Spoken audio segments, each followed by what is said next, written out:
Hey y'all, it's Beth here. Just looking at the New York Times, your free subscription. Thank you, LCC Library. It is now Saturday, March 19th. I'm writing this more than a week before school starts, so this is an old newspaper for you looking at it now. But just wanted to give you an idea of how to navigate this. Your first few assignments, I'm going to ask you to pick which articles interest you.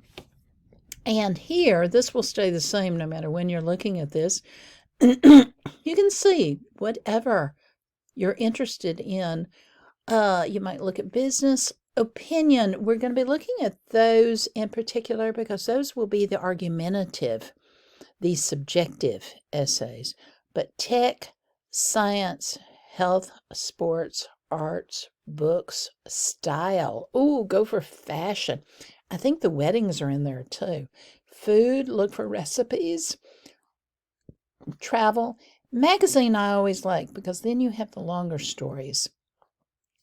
But any of these, for your first assignment, when I'm asking you to choose an article and summarize it, I don't really care whether it's argumentative or descriptive. Most of these will be descriptive, but all of them will have a thesis. All of them will have, why on earth are you reading this article?